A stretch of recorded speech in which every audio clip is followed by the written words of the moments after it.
Hello and welcome back everyone to Blender Geometry Node workshop for Jungle Vines. In the last lesson, we created ourselves a nice setup for the offset of the vines.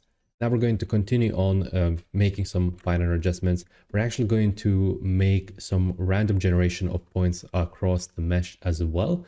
The reason being is if, for example, we want to control not only one area, we want to just add randomly generated points from where the vines grow from.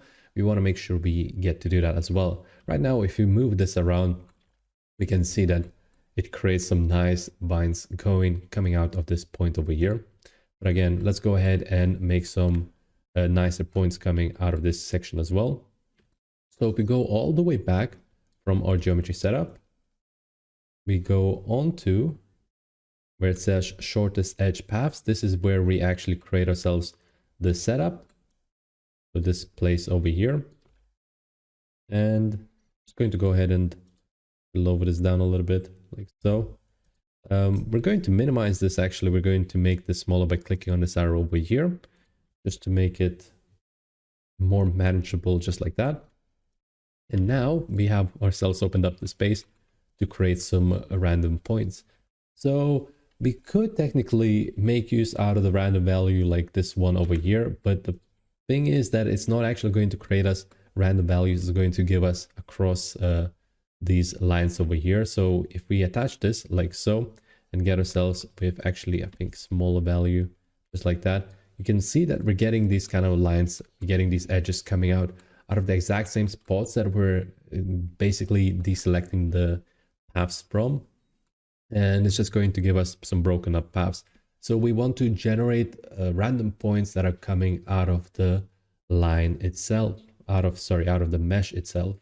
So for us to generate these points, we're going to firstly grab ourselves these points. We're going to click Shift and A, we're going to search for points like so. And this will allow us to create our own unique points across the mesh. So this will allow us to create points alongside the geometry.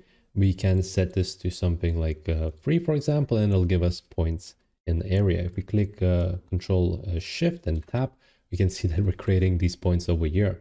So we want to make sure that we're actually setting ourselves up with just different locations across the geometry.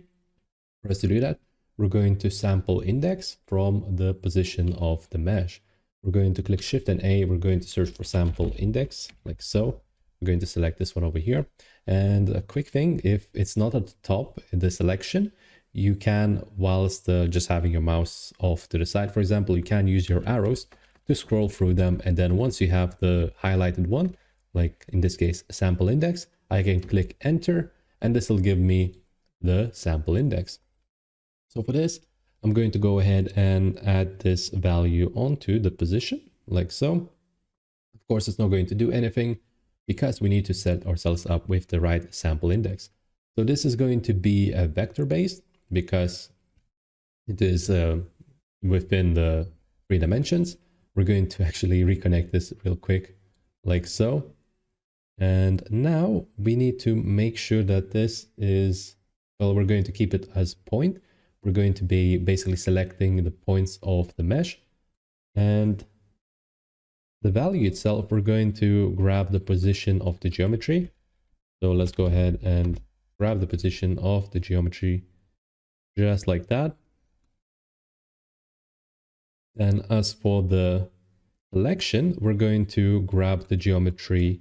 I'm going to actually, instead of using this, because I'd like to have more control over the way I'm setting them up, I'm going to make them into comment boxes afterwards to make sure that they're properly set up in regards to the organization, how they're organized basically.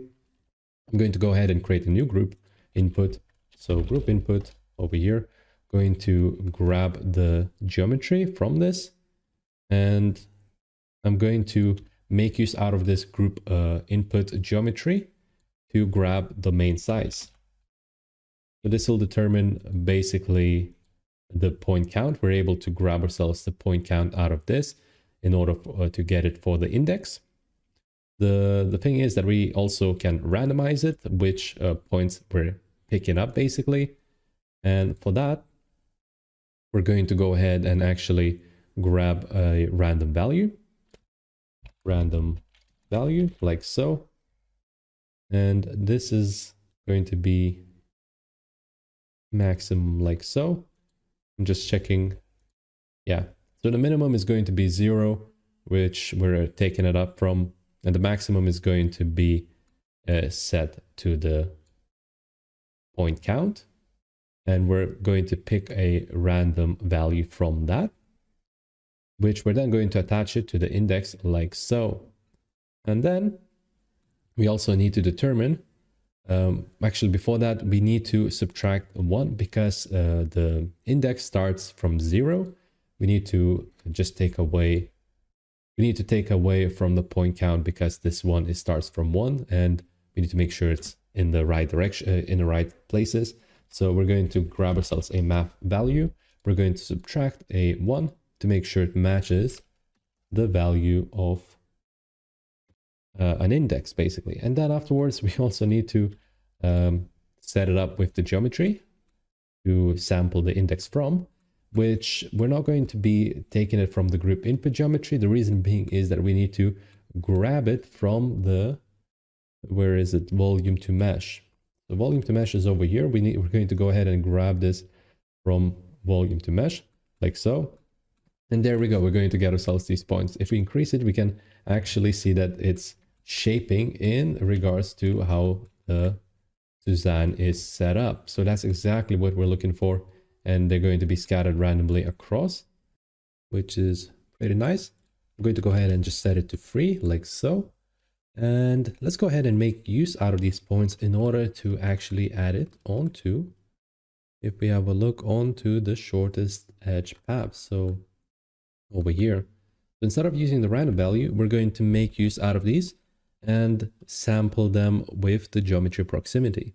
Let's go ahead and grab, actually delete the viewer over here. We're going to click Shift and A and search for a geometry proximity.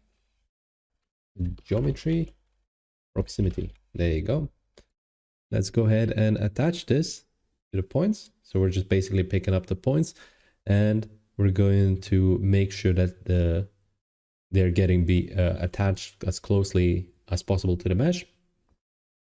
Now we can go ahead and actually make use out of these in order to set it up with the shortest edge paths. Let's go ahead and do that. I'm going to go ahead and just move it off to the side and add the position onto the end vertex, like so. Actually, sorry, we need to make sure we set it up with equal value as well. Just going to go ahead and just move this entire thing to the side a little bit. So, and I'm going to go ahead and find equal. Or I'm going to go ahead and drag this from position, search for equal, like so. And then we're going to set it up to be a float value. We're going to, we're going to keep the value as equal, and we're going to change the epsilon value a little bit higher. We're going to change this to be 0.01. So it basically grabs the closest values with more of an approximation, let's say. Let's go ahead and attach this over here and attach the A. Now let's go ahead and actually, sorry, not the position. We need to make use out of a distance. So let's go ahead and grab the distance and attach this to the end vertex. And let's go ahead and change the geometry proximity from bases to points, because we're grabbing the points from the shortest edge paths. That's where they start, and we're going to get ourselves this kind of a result. I'm going to lower down the length just to make sure I can see where the points are starting. So we have 3 points at the moment, here, here, and here. If we were to increase the points, we're going to get ourselves more of them. So just like that, we're able to control ourselves with the random placement of these points. And if we want to change the location of these points, by the way, we can change a random seed value. If we were to change the seed value, we're going to be able to change these points. For now, we're going to keep them at 0. And yeah, that's pretty much it in regards to placing random points. Now we still have this empty object over here, which doesn't do anything at the moment, but we're going to be cleaning up this entire setup for now. We're going to make sure that it's nicely placed in the geometry setup, And alongside, we're going to make sure that we're able to switch between our custom point and random placement. So yeah, that's what we're going to do in the next lesson. Thank you so much for watching, and I will be seeing you in a bit.